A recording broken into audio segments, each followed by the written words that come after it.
समस्त नमस्कार मो निको आपण को लोकस निको चैनल को स्वागत जनाउछि।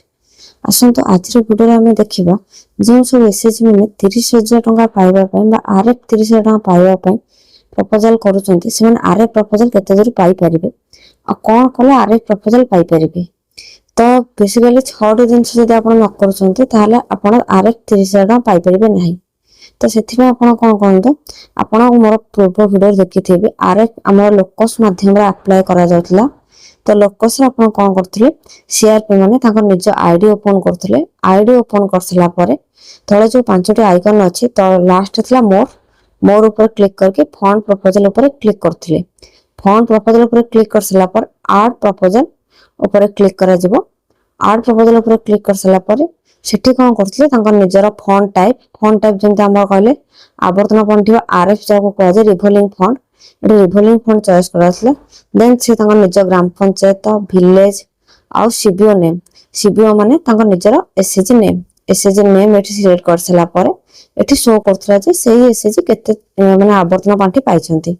देन नेक्स्ट जे 15,000 पाइछंती देन नेक्स्ट निजर अकाउंट नंबर दे सारा पर कौन करछंती ना सेकंड इंस्टॉलमेंट पर अलग अतिरिक्त 15,000 टका पाइबा ये अमाउंट एंट्री करथिले आ देन रिमार्क्स होतला रिमार्क्स रे आरएफ एंट्री करा जातला। तो ये एंट्री करथला पर डायरेक्ट सेंड टू ब्लॉक करा जातला। बट एबे कोन हेची चेंज जोडा हमर हेची तो एटा सेंड टू ब्लॉक हबा पूर्वरु चेक एलिजिबिलिटी माने से गोष्ठीटा केते दूर पाइबा पय योग्य तार एलिजिबल चेक करा जाउची। तो बेसिकली हमर 6टी एलिजिबल रहउची तो 6टी एलिजिबल पास हबा नियत दरकार। तो आसने गोटे गोटे पास देखिया चेक करिया। तो फास्ट आपण को रहउची एफडीएम माने मिनिमम से एसएचजी जे 30,000 पाइबा पय थिबो यदि से 30,000 टंका पाई जाय थिबो ताले आपण आउथरे अप्लाई करि परिबे नाही। ताले एठी आपण जदि अप्लाई पय थिबो ताले एठी आपण पास लिखिबो माने जदि अतिरिक्त 30,000 टंका पाइबा पय नथिबो ताले एठी फेल शो करबो। देन सेकंड आछा आपण मोस्ट इंपोर्टेंट पीएमएफएमएस कोन आपण लोकल साइट रे जो बैंक अकाउंट एंट्री करछंती तो बैंक अकाउंट ब्लॉक लेवल रे अप्रूव हेतु नियत दरकार। यदि बैंक पासबुक अप्रूव न हेथिबो ताले आपण एटा आरएफ आवेदन करि परिबे नाही।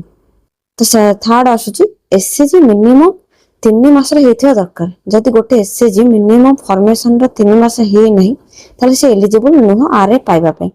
तो तार नेक्स्ट आसुची 4 नंबर एसएचजी ग्रेडिंग। तो एसएचजी ग्रेडिंग लोकस साइट रे करा जाउची लोकस रे मध्ये ग्रेडिंग करा जाउची। तो यार यदि डिटेल्स जाने पे चाहछन्ते ताले मते नियते कमेंट बॉक्स रे जणेबी लोकस रे आपन एसएचजी केम ग्रेडिंग करा जाउ डिटेल्स आपन को जणे देबी। तो लास्ट हमर 5 नंबर आसुची कोन मोस्ट इंपोर्टेंट ट्रांजैक्शन मिनिमम गोटे एसएचजी जो एसएचजी आपन आरएफ आवेदन करूचंती मिनिमम गोटे मास रे ट्रांजैक्शन हेतिया नियत दरकार। यदि ट्रांजैक्शन हे नाही ताले आपन आवर्तन फंड आरएफ आवेदन करि परिबे नाही। तो मिनिमम गोटे मास रे ट्रांजैक्शन हेतिबो नियत आवश्यक। लास्ट आपन को रहउची ऑफिस बेरर जो गोष्ठी रो प्रेसिडेंट सेक्रेटरी रहउचंती गाइडलाइन हिसाब रे 2 वर्ष रे थरे रोटेशन हेतिबा नियत दरकार। जदि रोटेशन हे नाहंती ताहाले से आवेदन करि परिबे नाही।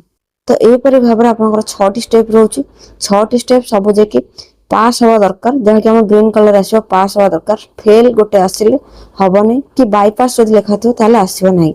तो ए परि भाबर आपन कोन करिवे आपनकर आरएफ बा आवर्तन पांठी आवेदन करि परिबे।